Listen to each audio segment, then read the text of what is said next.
Okay, we are recording now. So first of all, welcome everybody. This is the first of 3 workshops that I'm going to be leading on, which are really here to help you with your application. Just to set the tone, the assumption that we're coming with on this is that you've never applied for an Innovate UK grant before, and you may not have applied for an academic grant or this sort of innovation style grant. So what we are doing here is trying to give you some tools and tips about how to approach the questions, how to approach your application.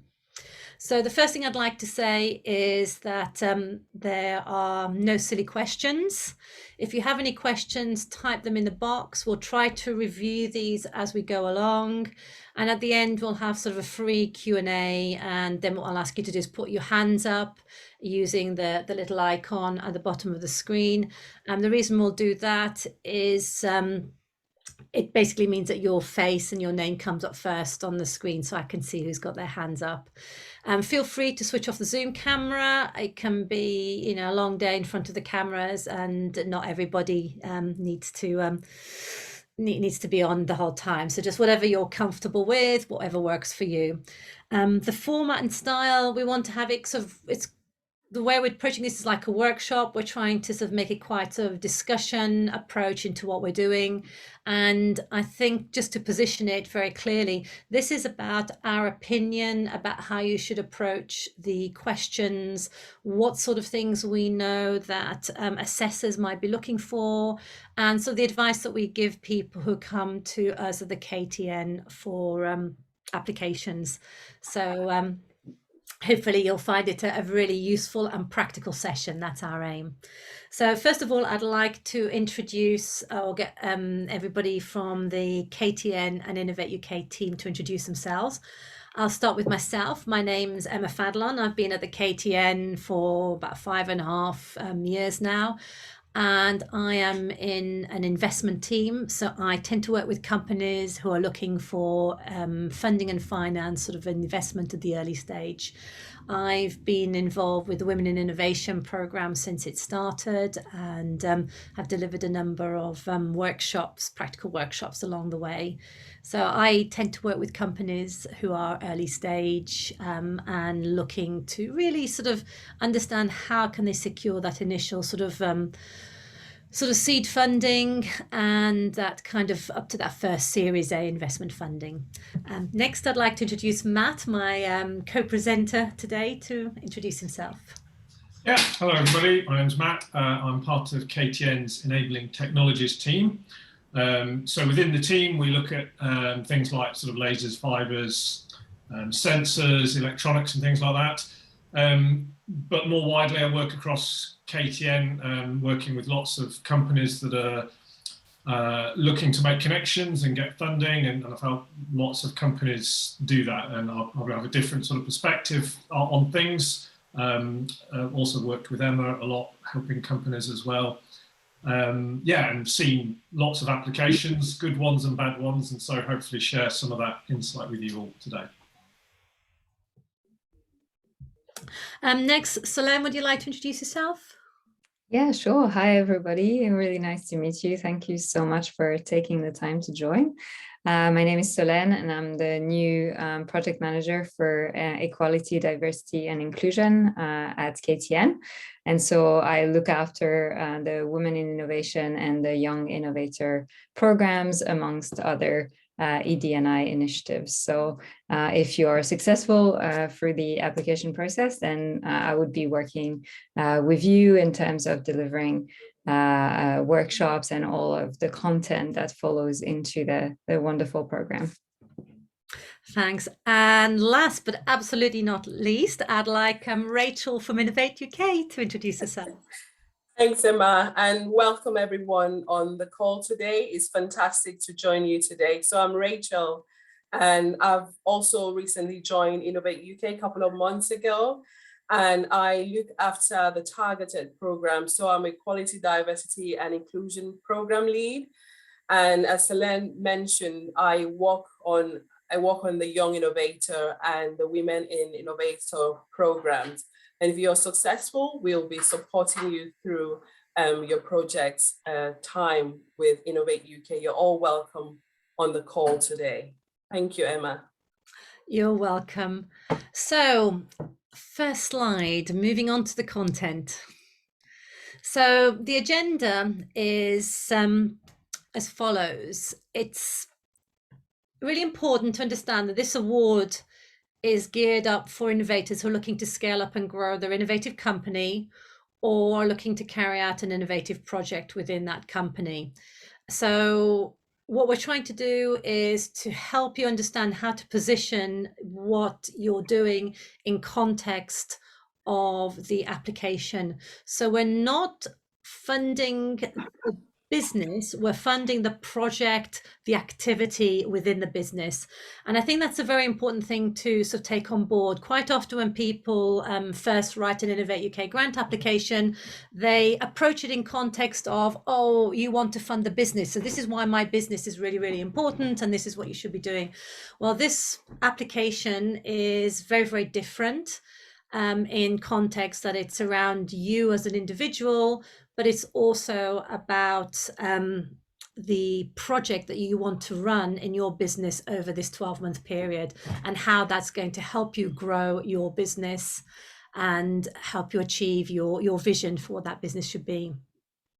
So this first workshop is focusing on how you put together all of your thoughts, all of your ideas around answering that question about the project and your vision for the business and the vision for yourself within that as the leader, the future leader in your business. So we're hoping to give you insight and tools on how to scope out the project that you're looking to get funded, how to present the value proposition of your business, of your products, your goods or your services, describe the project in context of your ambitions to grow and scale your business. So this is about you and how you see this. It's very much about funding individuals, not just the business. And as well, it's there to explain for you to explain how you will benefit from the non-financial support that's available. And again, this is around the soft skills and the hard skills for you to grow as an individual. And as I said, there'll be a Q&A. So the first thing I want you to think about as new applicants is the structure. This is not a typical Innovate UK application. There are really three sections. There's the application questions, some which are scored, some which aren't. There's a video pitch that you have to present, and then there's the fine answers.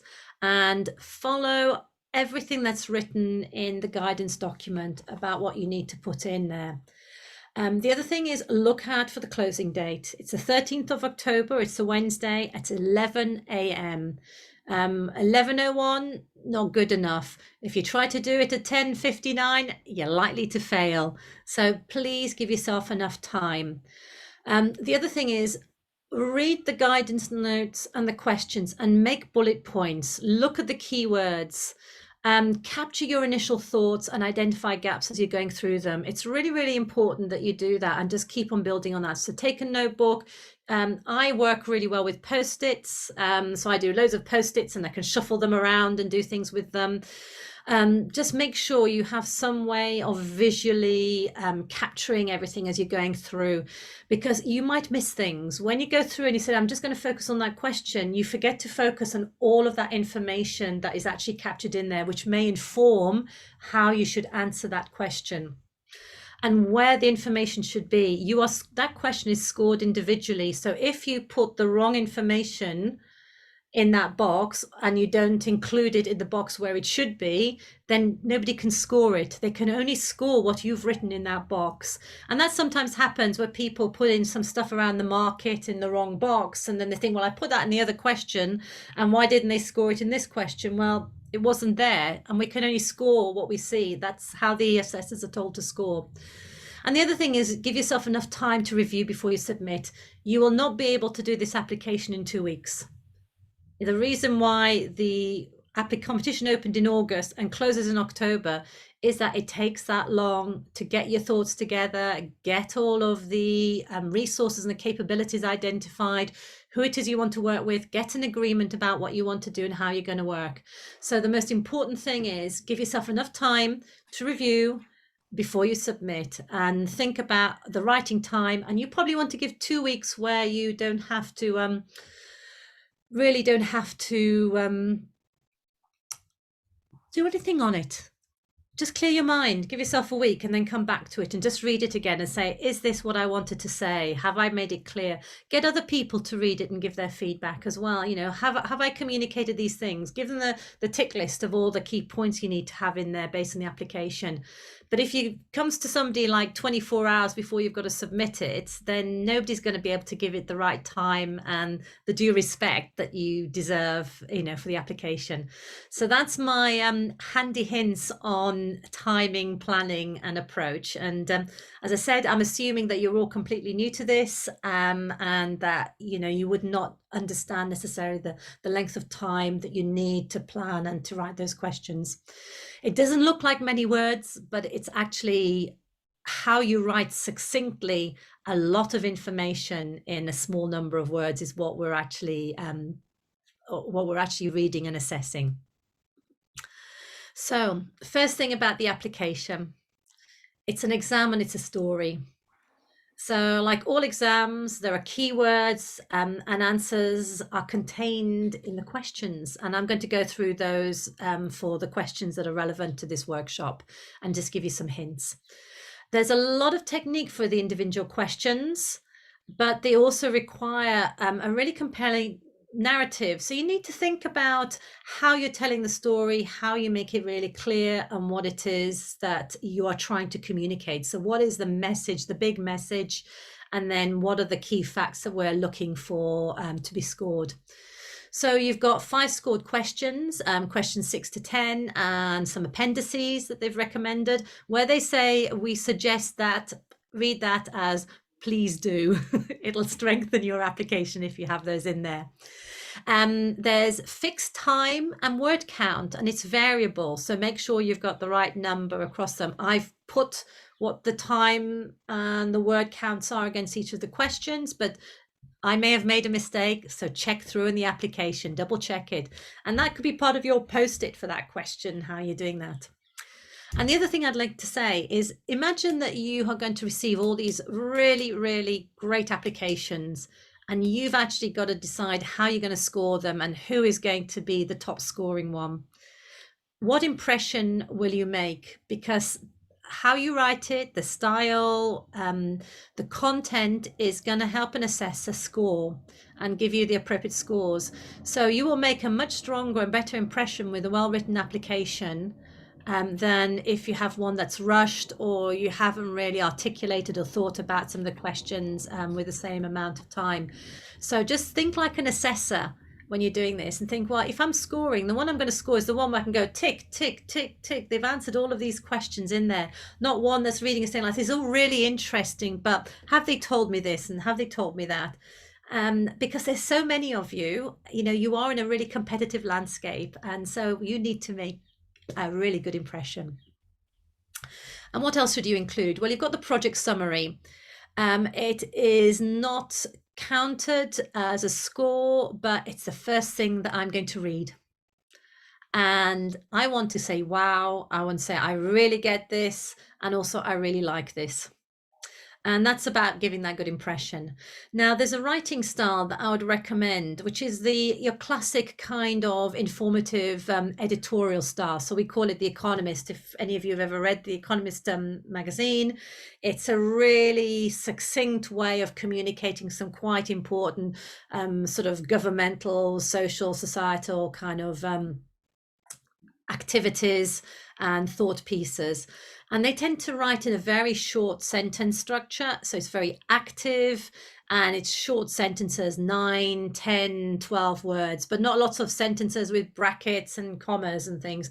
So try and make your sentences really punchy in that kind of editorial style. I won't go into too much detail, but you've got a public description. That's 400 words. It's not assessed, but it's what published when you're successful.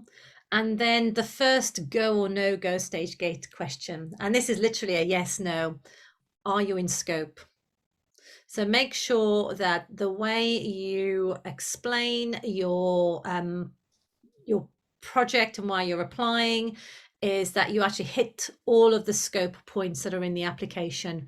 You've got 400 words to do that. I said it's not marked, but it's a yes no question in the sense that, you know, you can be rejected before you start. If an assessor looks at it and says, well, I don't think this is in scope. So that's the general parts of the questions. I'm now going to move on to the next sort of section, which is how to start answering the questions directly. So I've just had a look at the chat. We've got no questions, so I will start. Leader and role model. So the first thing that you're going to be asked about, and what we want to know about you, is your ambition. What's your ambition as for the company, and what's your ambition as a future leader, as a female innovator? And this is new to this competition, this approach in the Women in Innovation. We've not done this before, so I've got no reference point as to what it's like, but I can say that I've seen them for the young innovators, and they've been really, really fabulous. You really get a chance to understand and feel who that person is, who you are, and most importantly is this: your motivation, what inspires you, and what you're passionate about. Really make sure that with the video you are able to bring that forward. You know, we really want to see who you are, and we want to engage with you, and this video is your chance to do that. So the question that we're answering here, this is question number 6, for those of you who've got the application in front of you, is your potential to be a leader, and as what role model, as a role model to inspire other women. So this competition is not just to develop you, but for you to be an ambassador. You know, you're really passionate. It's an ambassador to other female founders, to other women coming into your technology sector. It's about motivating people and really bringing that forward. And that's what we're looking for as well. So 34% of the question, of the total marks, rather, this question for a 3-minute video. What sort of things do people usually sort of think about with this? They say, oh, I'm not the finished product. How can I be there? We don't need you to be the finished product. This is the whole aim of the competition. We do want to know about the impact on you and your company, how it's going to help you be a better leader, your personal development, role model, what EDI challenges there are in your sector or area. So that's equality, diversity and inclusivity challenges, and any additional information that you think is relevant to your application. So that's the guidance documents. We'll give you a little bit more detail. And I think what I'd like to emphasize in this video, that this is both for developing your technical, your business capabilities, but for also developing your soft skills as a leader, and also the hard skills. So I need to know about marketing, or I need to know about IP, and it's going to be relevant to me, but I really don't know this. I don't have that business experience. So put it all in. Let us know what you want. So I've tried to break it down into these areas. I looked at the keywords and what I thought you should include. So there's an introduction to you and your business. There's how you're going to be the champion for EDI, and the keywords were sector, innovation area, region, any regional importance, demographics. So is it for women, young people? Is it around a social or an ethnic or a cultural group? Or as I said, you know, if it's a sector, is it a business area that's got very poor representation, or subsectors? So my hint is, when you start doing these things, is make a list and just think all of the ideas that might go in there. Go and Google and see what people have said. What are the challenges for women in, I don't know, nuclear physics, or women in engineering? What activities are going on? What sort of speakers are out there? What sort of things are they saying need to be need to be done, and how are these leaders doing things that really inspire you. Always look at, it's always easy to see who inspires you, what is it that they're doing to change the thinking, getting the paradigm shift, and what is it that works, and how can you apply their approach and their inspiring activities to what you're doing with your innovation. And then think about how you're going to deliver these things and why you're going to be delivering them. Are they actually going to have an impact? Because you can give us a list of activities, but we need to know, why is this the right way to do this? Is it really best to do something online? Is it best to do things by face? Is it best to do it through white papers? Is it best to do it through these particular channels? Because that's where the audience is. So tell us why. Skills and capabilities is around evidence, aptitude, potential to lead, inspire, communicate, and willingness. So this is about thinking how you use the soft skills training and also the mentoring and the other capabilities that are listed on the application. And again, if you go to the application, you will have a tab. I don't know if you can see this here. This is a printout of the application, not very good, but you've got a set of tabs. And you've got scope, eligibility scope, dates and summary, and you'll find all the lists of activities within there. And difference to you personally. So this is about you, equality, diversity, inclusivity, activities, motivation. And again, think about, how this is going to help you deliver your project, soft skills. Is it going to give you access to training, to networks, personal development? What are those things that are really important to you? So that's what I would be thinking about when I'd be thinking about writing my 3-minute pitch that I'm going to deliver to camera. And sort of handy hints around that: rehearse it, practice it, feel confident about delivering it. You can record it on multiple media, but do make sure that you follow the guidance that Innovate UK have given about how to record it and how to upload it. They will only listen to 3 minutes. They will stop the video at 3 minutes. And having supported the young innovators, I can tell you they stop it at 3 minutes. So just make sure you've got the key messaging in 3 minutes. Need. So this is where I'm going to bring in my colleague Matt as well to start helping me around this, because need and the challenge is really describing the problems you're solving and telling us why it's a problem. What is that big societal problem? So I'm going to start off with an example. I used to work in a government-funded research institute called Pirbright, and we developed a lot of diagnostics and vaccines for basically for production animal health, so cattle, sheep, pigs, chickens.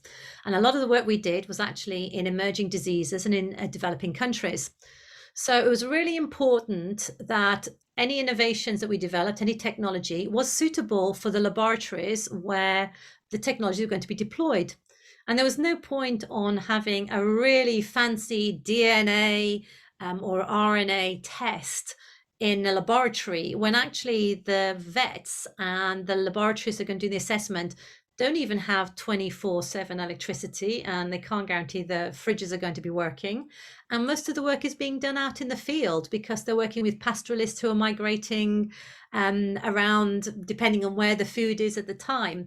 So a lot of the technology that out there was absolutely fantastic, and we developed them for our use. But when we were developing these products for other countries, other applications, we were very clear about who it's for, who's going to be using it, how they're going to be using it, what barriers will they encounter or will they need to overcome in order to use that technology, how will we need to educate people to use it, and how will we need to educate them in order for us to get the answers back from that technology so we can make considered decisions around vaccination and animal movement and animal disease. And a lot of that was around how your customer is going to use it and access this. So I think it's really important that, and the learning message for me to you is that with your application, make sure that the need that you've identified, i.e. the problem you're solving, and the proposed approach is aligned to the market, the customer, and the end user that you're describing in your application. because sometimes we will get applications where they're developing a great technology, but actually we know that the customer they said they're going to target first can't actually adopt that technology. So I'm going to hand over to Matt now. And in context of approaching that question, the need and the challenge, what sort of advice can you give people around things to think about and focus on? Yeah, thanks, Emma. I think, and this will have come across from the video at the start, and I was thinking about this in terms of credibility and authenticity and things like that. So when you're explaining the need, the more that you can actually say, and I know this because, or we have found that because. So Emma was talking about, your customers or potential customers, and, if you're evidencing that you've spoken to them, it's always useful to be able to sort of get external data like that. So who you've spoken to. Almost certainly, when you're talking about societal, environmental, economic challenge, there's likely to be some government strategies or reports or evidence that you can point to as well. So bring those in. There's usually something around that you can that you can use. And impacts it's interesting what potential negative impacts have you considered, and probably a tip here is. To be upfront, not everything is all going to be squeaky clean and rosy and whatever. So there might be some negative aspect. And if you think, well, I won't mention it, then the reviewer is going to go, oh, they haven't mentioned it, maybe they don't know about it, or so you can talk about negative things, but how you're mitigating against them. So just sort of include it all, and similarly.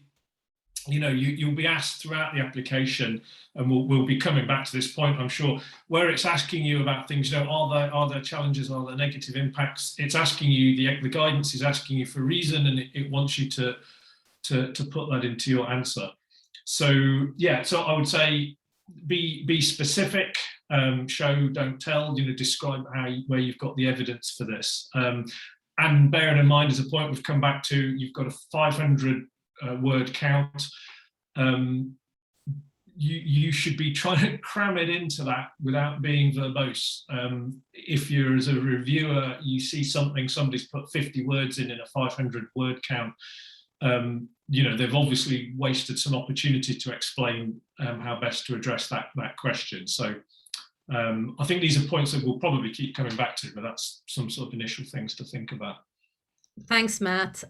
So I had a quick look about how to approach this. So as we said, 500 words you've got for this one. It's 17% of the overall marks. So the first thing is read the innovation strategy. Where do you fit it into it? As much as you can pull out from that, then there's going to be a tick, tick, tick. And you say, this is aligned to the innovation, this, decarbonization strategy under the foundation industries or whatever. It's out there, it's published. If you Google it, you'll find it. It's very easy.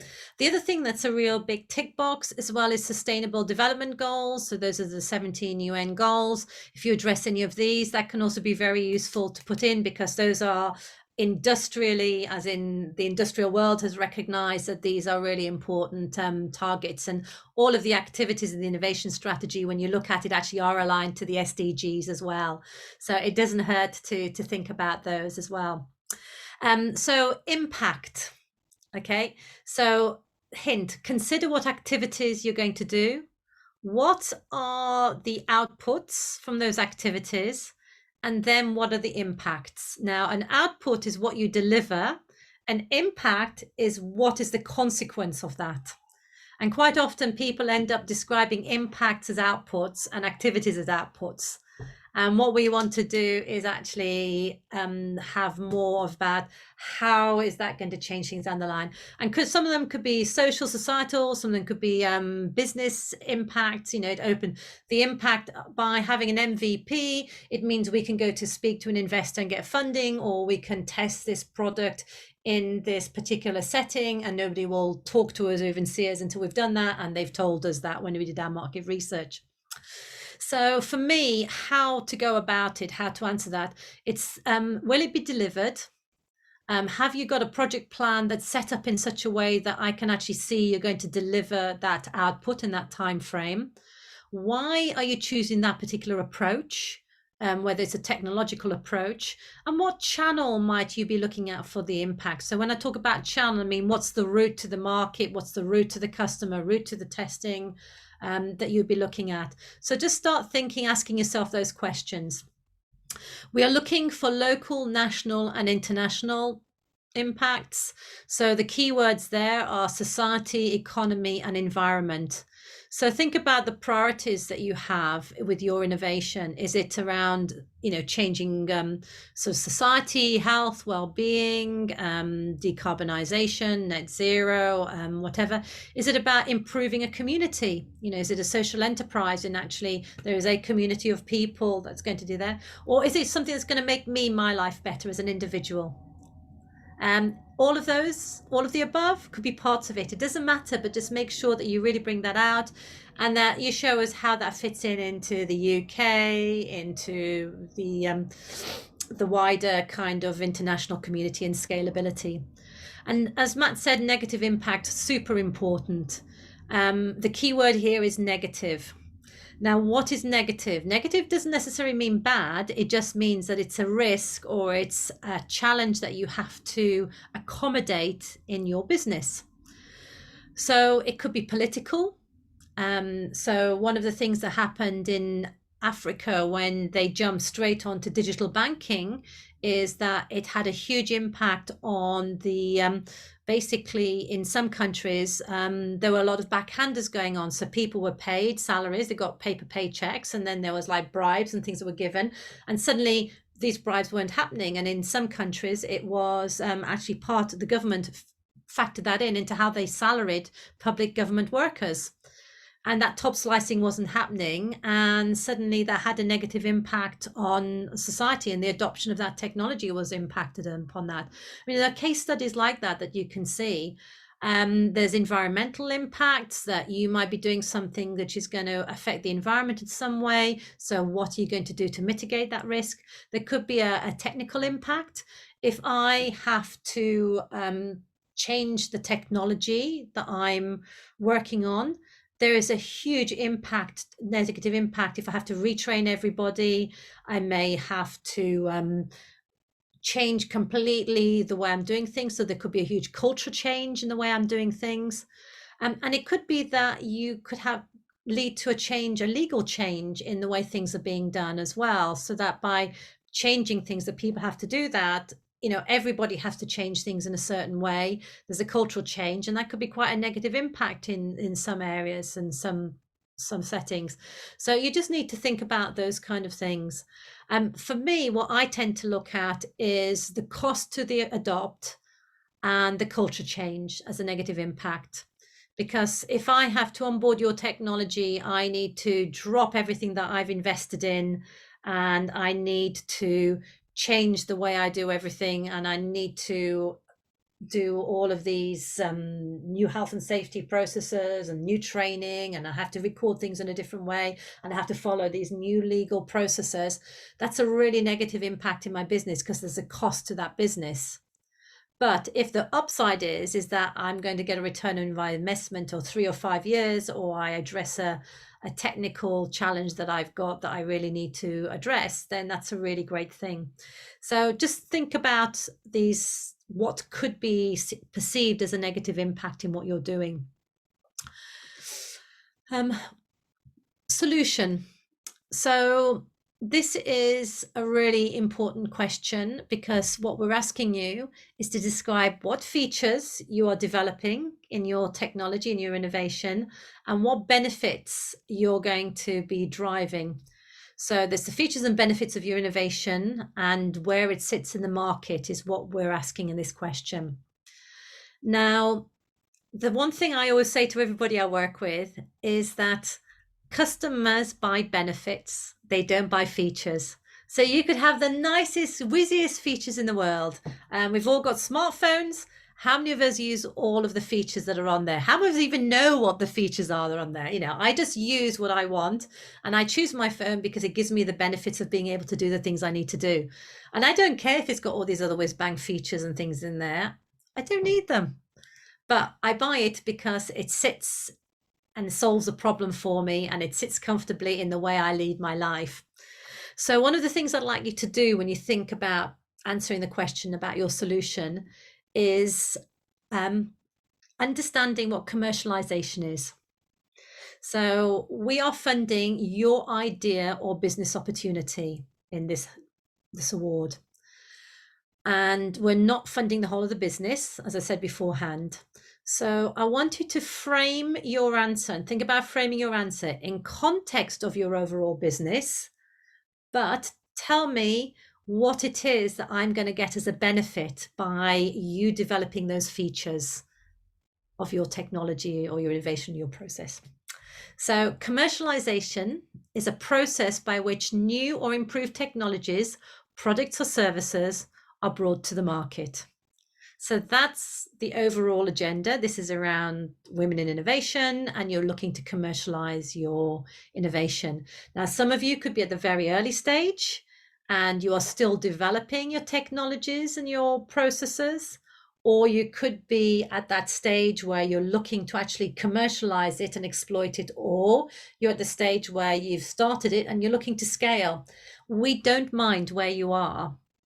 What we are interested in is how this funding and how this package of support is going to help you move through those stage gates. So if you're at that very early stage and you're moving to the next one, then the impact is going to be that you can start thinking about your commercialization strategy.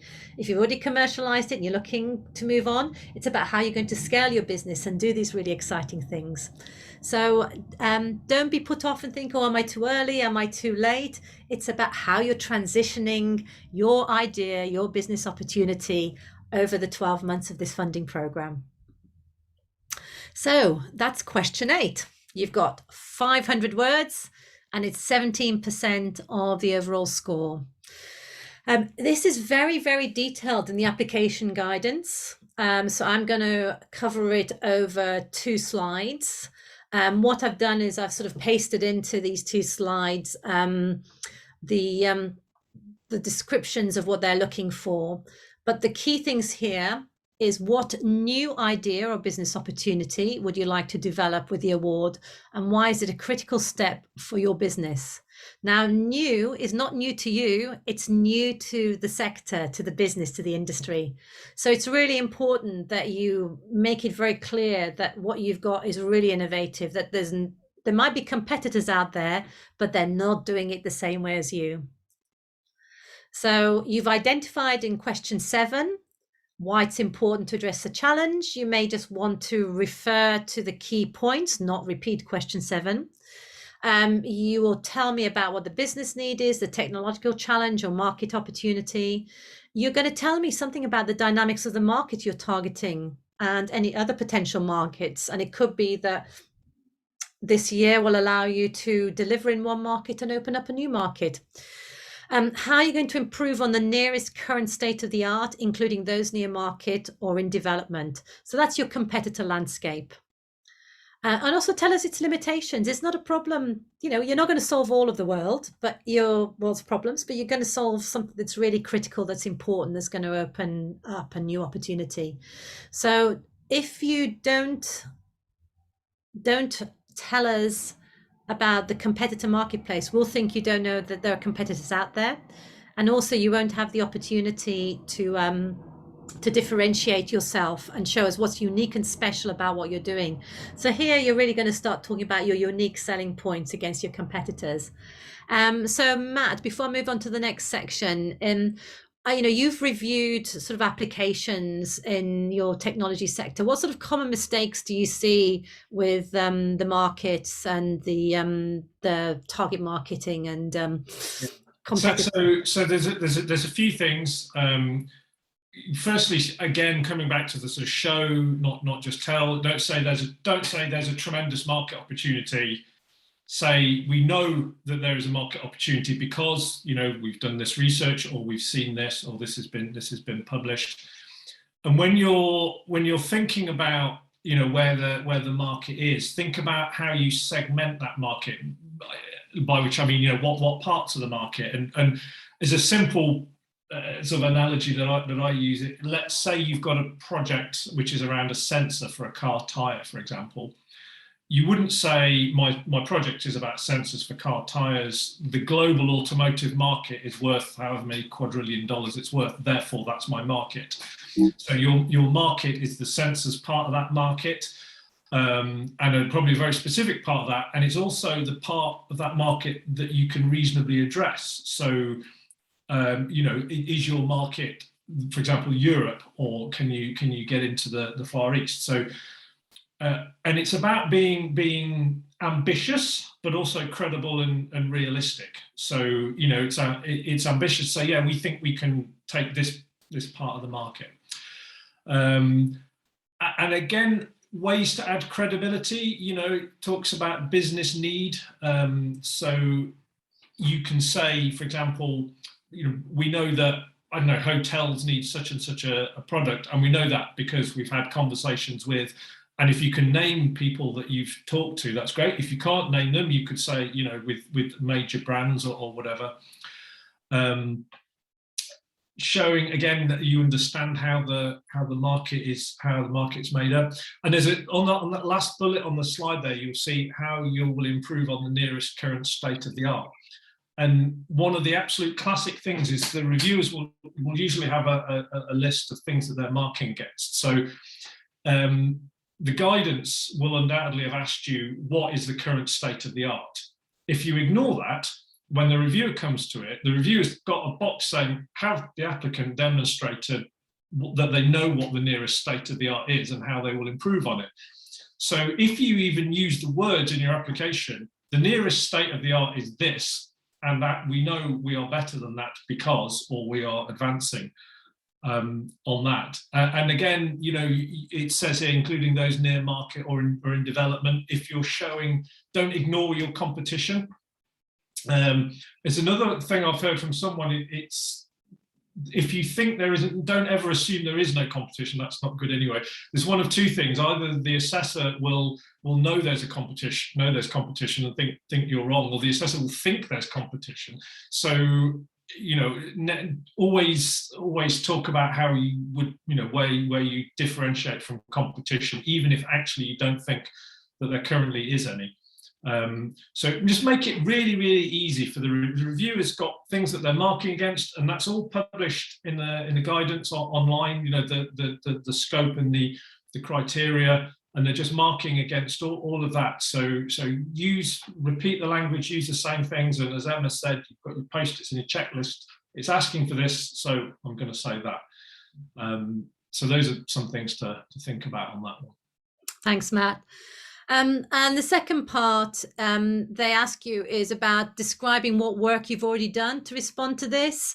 So if you've developed a prototype or an MVP, you've got some existing capability, then let us know. If you're building on an existing capability or you're building a new one, let us know. So that usually refers, you've already got a question at the beginning, whether you've received any of the Innovate UK grant applications, for example. You may have received some funding from charities. You may have put your own money in, you know, your friends and your family. Basically, as Matt said, will the innovation focus on existing technologies in new areas, or developing new technologies for existing areas, or are you going to be really disruptive? Freedom to operate is really important. Make you more competitive. And again, EDI is really important in this question. Have a look at what they're looking for. So again, I tried to get some handy hints about how I'd break that down. Well, the first thing I'd want to know is, what's my value proposition? So make sure I've got a really clear, validated value proposition. So a value proposition is, you know who you are, what you do, and why you're doing it. What is the value to your customer, and what's the value to the end user? And you should usually be able to monetize that as well. And, you know, in some way, shape or form, you'll be able to articulate that. They're in the support, additional support. There's a link to some resources to help you with that as well.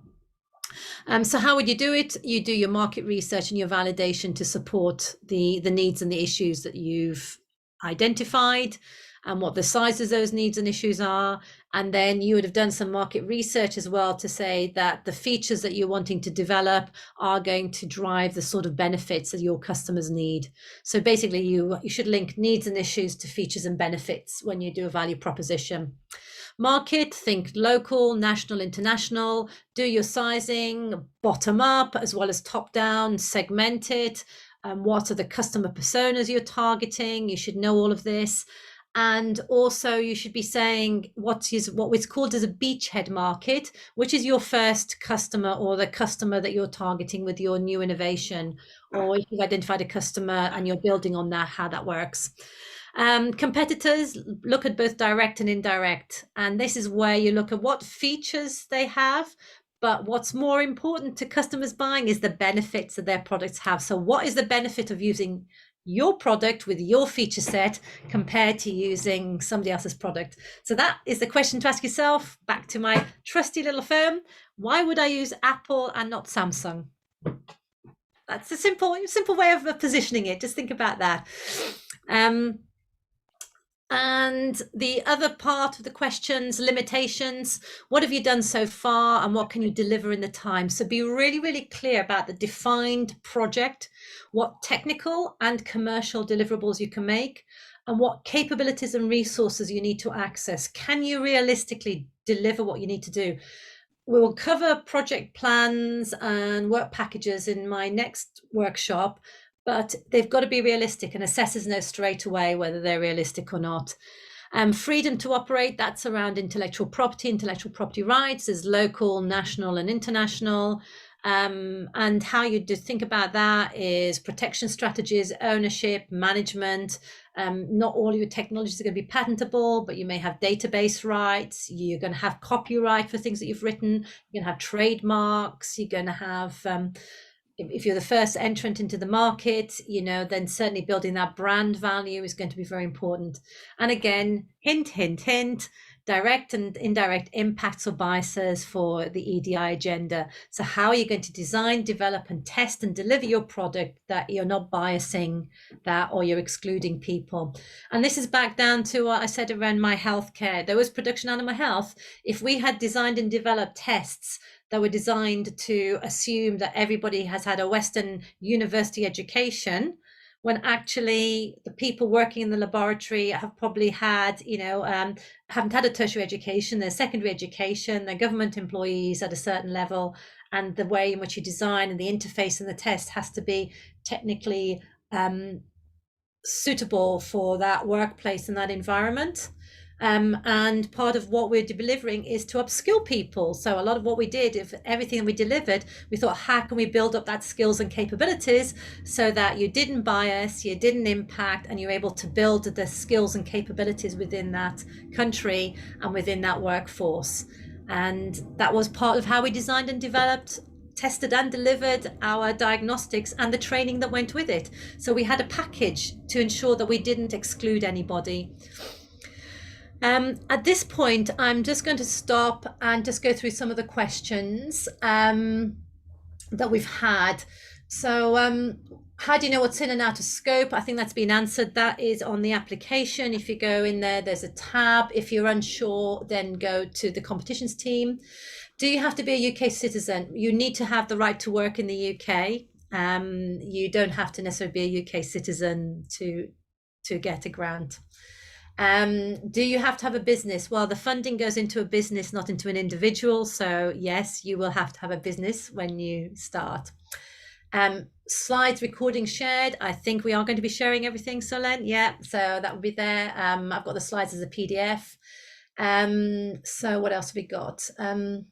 Yes, you can apply for other grants. Just remember that they do fall under de minimis and all the rest of it. So you just need to be aware of that. I've just put in the chat, Emma, but not for the same project. So it's unlikely it would be the same project in a particular case, but you can think about a larger sort of innovation project and different aspects of it.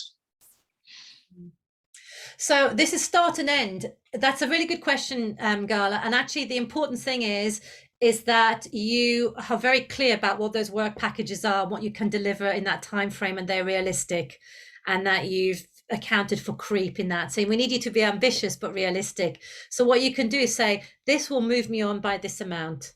And as we said, it's about moving through stage gates, not completing the whole of the project, the whole of the business. We're not funding the business, we're funding an element of that business to help you succeed in your business vision. And that's what we're looking for. So if you're not registered, come along to the work packages workshop, which I think will be the one on Friday. Would you be listing the features you want to develop? Yes, in the work packages, you would be doing that. Milestones, yeah, you could be talking about technical milestones. You could be talking about commercial milestones if they're relevant in that 12 months for you to deliver that. But if at the end of the 12 months, it allows you to go to the market with a tested, validated product so you can start getting sales, that's a milestone in itself. Research from published data. Be very careful what you put in. Your appendix is very clearly defined about what you can and can't include in the appendix. You probably want to make it as succinct as possible, Michelle, when you put what research you put in there, but that is your evidence base. So do put that in, put the numbers in, date or whatever. We just need to know it's there. You can be a not-for-profit, and in fact what we're trying to do is, by changing this application process, is to have that. Though you're not-for-profit, it doesn't mean you can't make money. The problem for not-for-profits is they need to make enough money to keep going and deliver their services. So please do feel confident that you can apply as a not-for-profit. And the way in which it's structured now, and I think we can have sort of confirmation here from Rachel, is that the whole point of having the application done the way it is now is to encourage and support those kind of applications. Is that correct? Yes, that's correct. We've been listening to the community and listening to women, some of them on the call here today, and it's really key. We're opening up and inviting more applications across the sectors. So that's correct, yes. Market and emerging market. Absolutely. You might be creating a market. You could be creating a product and a market space that doesn't exist.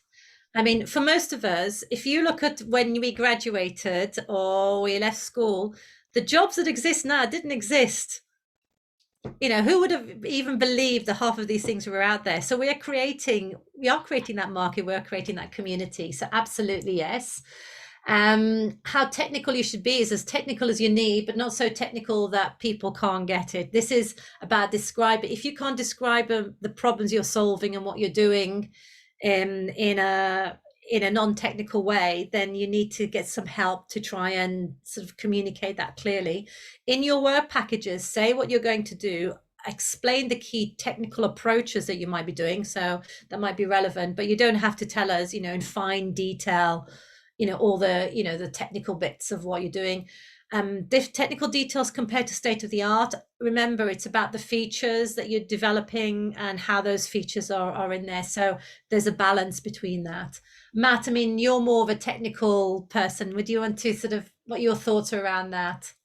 In terms of how technical? Yeah. Yeah.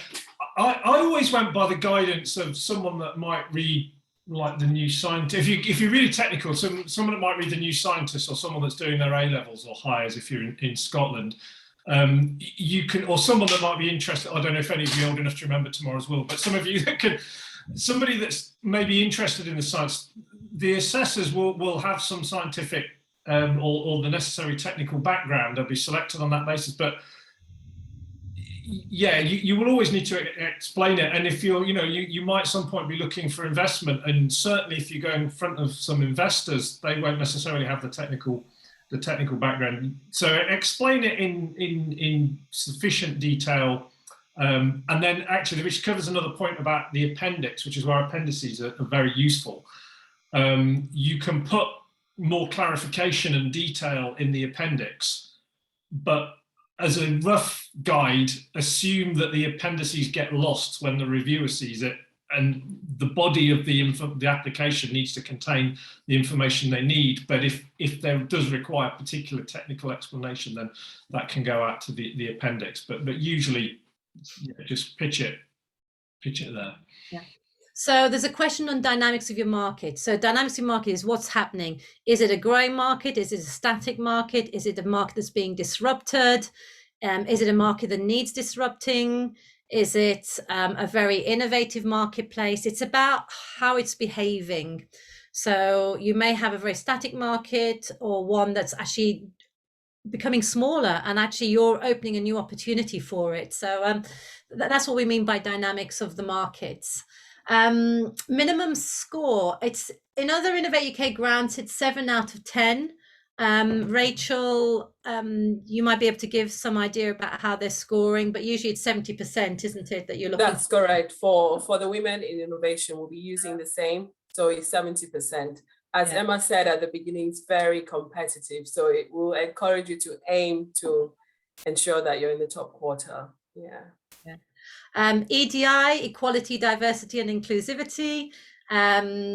So that's the standard acronym. You'll see in most places now D and I, diversity and inclusivity, because equality is a little bit of a, it's shall we say, it's a quicksand if you get into that conversation. But it's very important feature of Innovate UK and government strategy.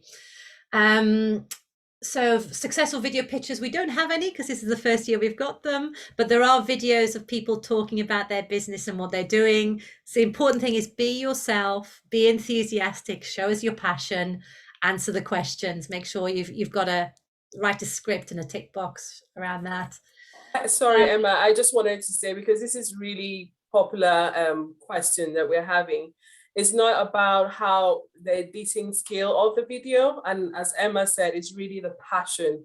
We want to see your potential to be a role model and to inspire other women into business innovation. I think that's the key thing, and not a very nice or very editable video. So this is the first time we're exploring this. And the key thing is to communicate that passion for that 3 minutes. Thank you. Okay, so Erin, can you have a business but also be a part-time job and still apply through the business? Yes, a lot of people need to do this in order to get the funding to allow them to focus full-time on it. You need to be able to have that. You need to support a roof over your head and food under your table. We are very cognizant of that requirement. So yes, not a problem. Activities, outputs, and impacts. Okay, so Charlotte, an activity is what you're going to do. So it'll be a list of tasks. Outputs will be the results of that task. So I could have a list of 10 activities, and the output of that activity is that I will have a minimum viable product.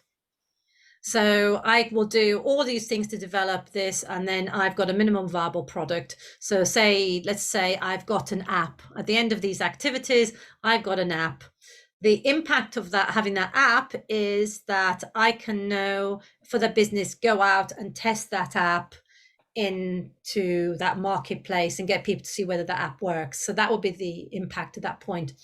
That's the impact of having that funding on me, that business, being able to go out there and test it and start approaching and getting customers. Now, the impact of that could be that they have a better health outcome, or they have better financial management and control. And that's what your app is aiming to do. So you need to think about what is the impact of people using that app. So sometimes an output can lead to an impact, and an impact can be an output depending on where you are. So if you've already developed your MVP and what you're doing is you're getting the funding now to be able to go out there and do the testing, your impact would be about what's the impact of people using your product and how's that working. And that impact can also be on your business, which means that you will be able to make sales, you'll be able to go out and speak to different customers, and you'll be able to approach and go out to get fundraising around that. So there's quite a lot of stuff around activities, outputs, and impacts and definitions. If you sort of Google it, it's a very it's kind of one of the tough areas. When we set up programs, and Rachel will know, we have a very, very clear model we work to, where we have to define what these are going to be.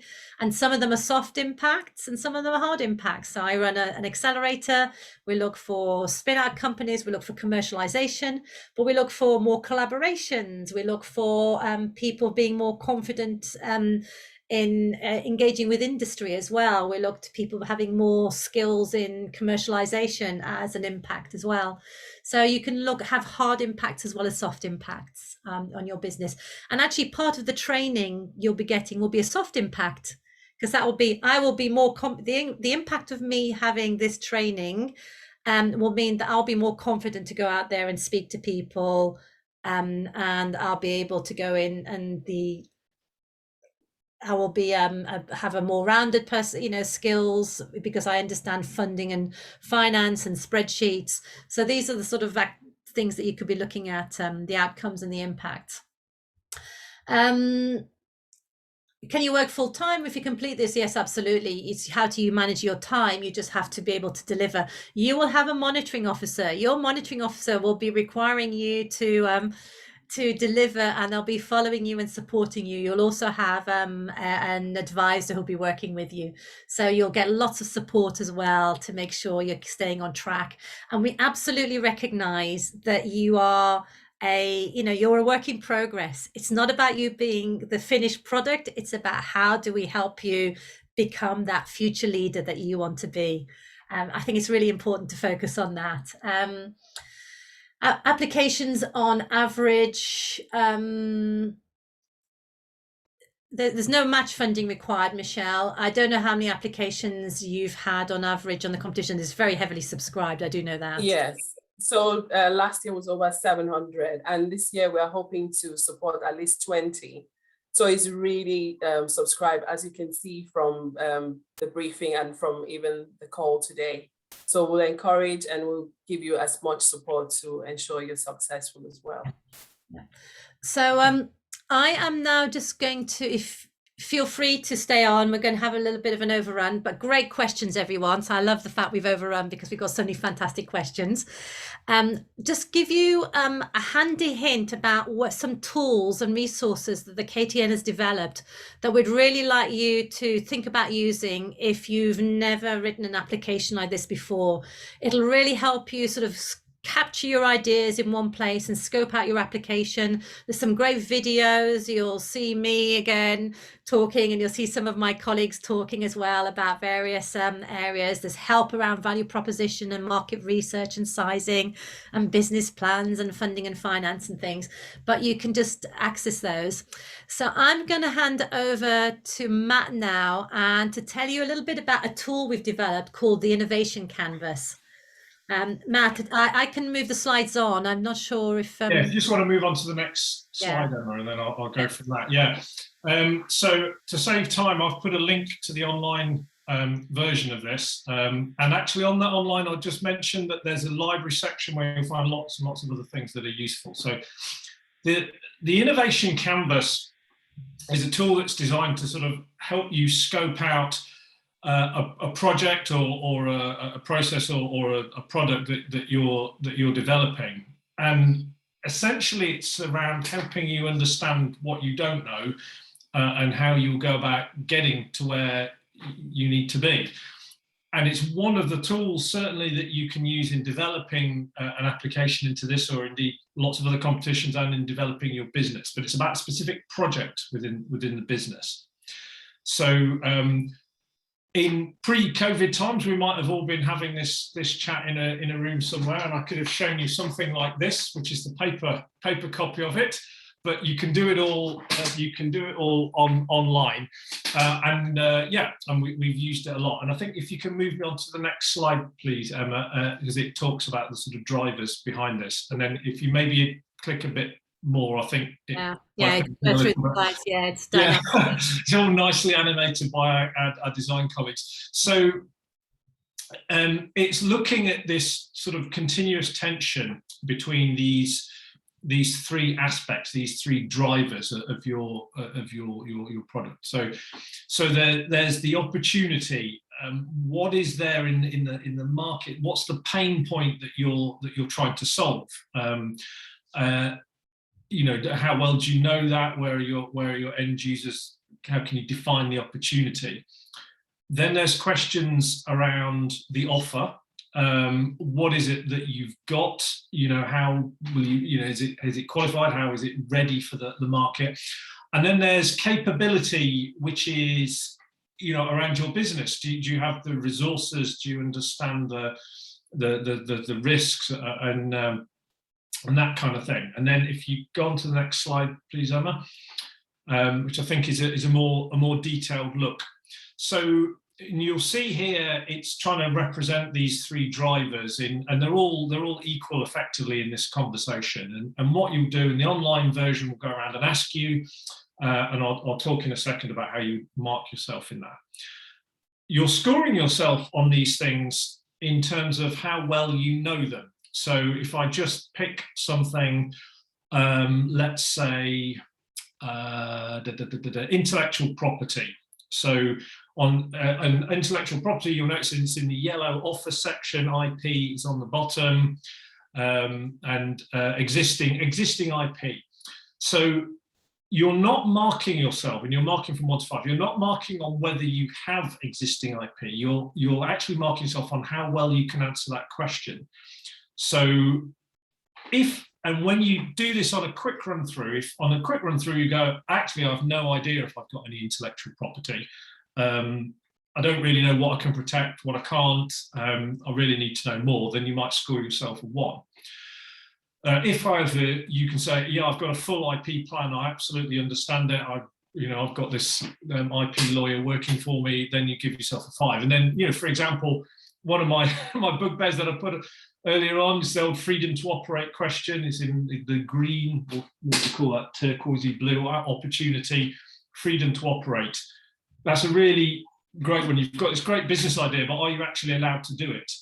And do you know? And it's very useful. So you run through this once and then run through it with somebody else, which could be a business advisor, a colleague, run through it with somebody else. And if they've done it as well, someone that can challenge you on, well, why did you say that? And perhaps under challenge, you know, you might say, well, actually, I put 4 for freedom to operate, but I'm not quite sure.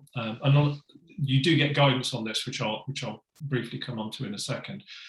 And then when you've gone round, you can then pull out your top challenges, and you've seen here. So one is low. So the person that's done this in this example said, okay, we're really not sure we have the right management team in place, and they would have probably made themselves scribbled little notes on it under leadership.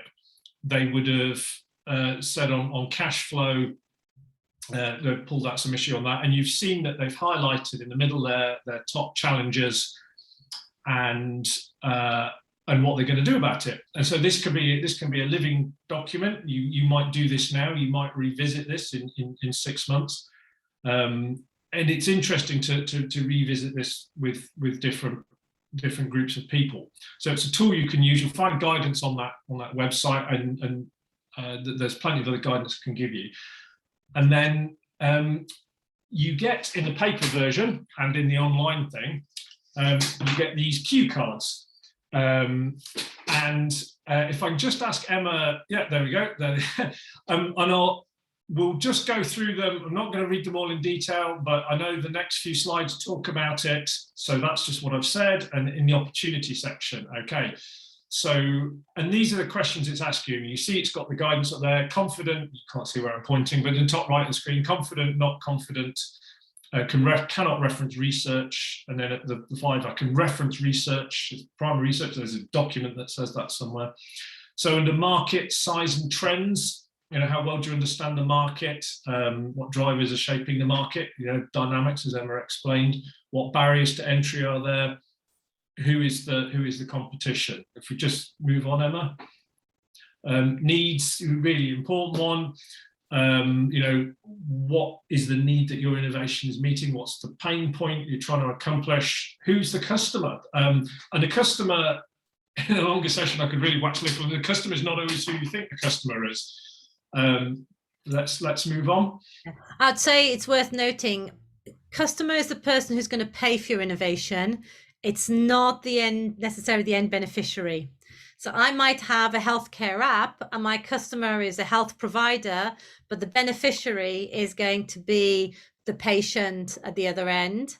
It's also going to be the support health system, say the primary health care, the GP practice, because if I'm using this app and I'm not going into a hospital setting, I'm not using their services, then I'm not a burden on to that health budget in my GP practice. So you can actually have multiple beneficiaries, but only one person is paying for it as you go along.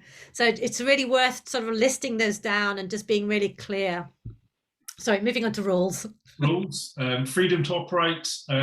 You actually ask for it in the application. So this is obviously a great tool to, how well can you evidence that you have freedom to operate? As in, can you do the business that you think you can do? Legislation, you know, almost certainly there's probably some legislation that applies. How well do you understand this? Similarly, standards, and you might be in the risks. You know, maybe the standards are changing with Brexit, even perhaps. You know, and the harmonisation of standards. So there's some important questions around that. Move on. Risks. Do you know what the risks are? You know, we always talk about the knowns and the unknown unknowns. You know, risk register is a very useful thing to have. List the risks. What's the impact? What's the likelihood of occurring? How do you mitigate against them? And how well do you understand it? And do you have a plan? And do you have an ongoing basis plan for it? We'll be covering risks and risk registers in the third workshop that I'm running. Yeah. Okay. And then offer. Do you want to go through all of these? No, I don't think we need to. Just yeah. So there's offer in the same way we've got offer for the approach. You know, what experience? The experience is what experience your users and your end beneficiaries will have. I think it's very important. There's impact, intellectual property, and then capability, leadership. So this actually, the capability is quite an important one, I think, Matt, because this is about you, how you as an innovator and a woman in innovation is going to benefit or are going to benefit from all of that support. And for quite a lot of you, there is that there's going to be a gap in what skills you've got because you're young innovators or you've not been in a role beforehand where you've developed those skills. So this is quite a good way of identifying how you're going to benefit from that part of the training. And that will help you answer that question and also think about what you say in your video. Finance. And this, do you want to talk to this one? I think this is quite an important one. Yeah, so research and development. So, you know, you're going to not be static, you need to continue to be moving on. So how will you generate new ideas? Where's that coming from? How will you develop them and assess them? Design, it's a really important thing. You know, you start with an idea and get to the end in the market and find out actually nobody wants it because you've not considered how people are going to use this. So how are you coping with the design and how are you involving users and stakeholders in that? Testing and technology. So it's questions around how well you understand it, and do you have the necessary sort of plans and strategies in place.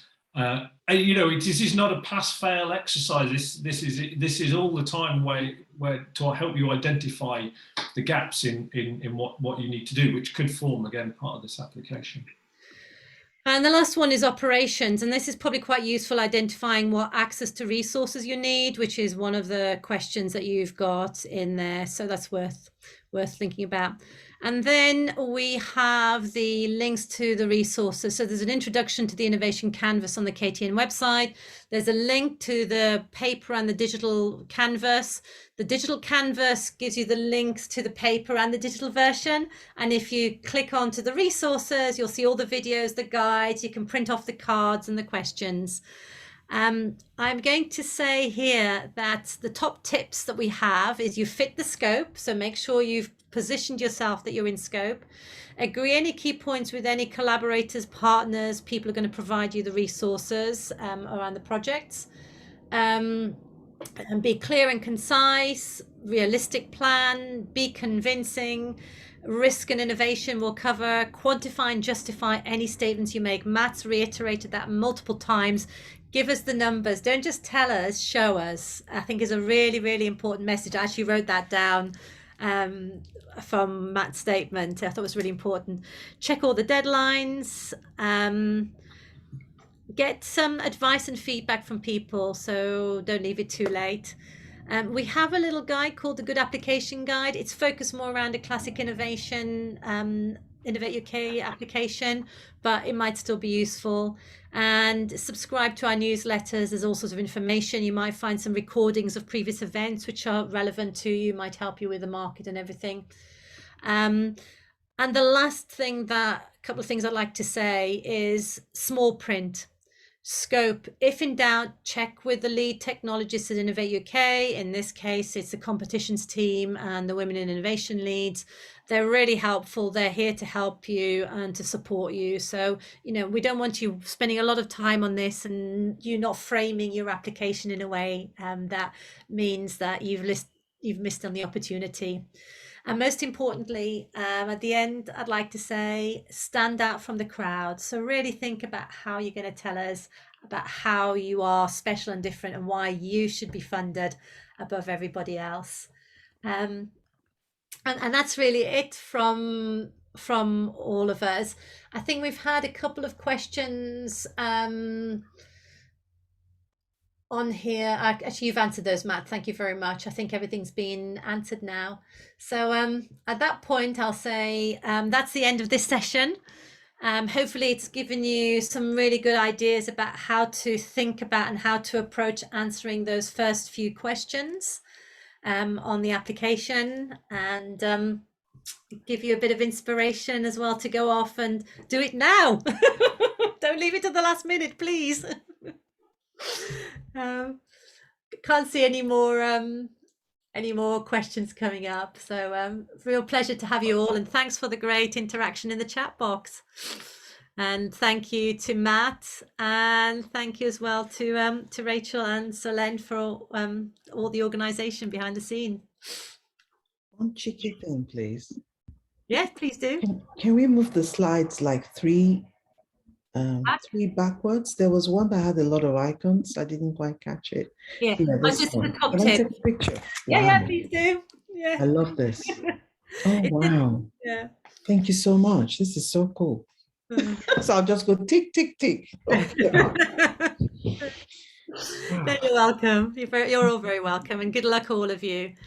I think we're always very sad that we have so many fantastic ideas, but we just can't fund as many. But I think the story to tell, this sort of predates Rachel coming here. In the first competition, they had so many fantastic applications that they're actually able to increase the number of award winners because of the quality of what we had. And I think the success of the program is really a reflection of success of the applicants. These programs are successful because of the quality of what you bring to the table. And if you're not successful, do engage with us, do keep at it, do look for other Innovate UK grant funds, do look at other funding that's available. You can still apply to EU funding. There is a lot of regional support through the Innovate UK Edge, and also through sort of, if you're a technology sector, through the catapults as well. Good opportunities for collaborations coming up all the time. You don't always have to be the lead. You can be in there. It's a tough journey. You can never have enough friends. That would be my message for all of you. So just engage, network, use all these opportunities to meet people. Just having to see, can the need or challenge description be similar to a previous Innovate UK application? You'd have to be doing something substantially different in what you're asking for. But if it's sort of carries you on, or you've pivoted your idea because the market's changed or there's a need, then that would certainly be within scope. If you've got any doubts about that, Eva, then just drop a note to the competitions team, and they will be able to give you some support. Put that link in the chat.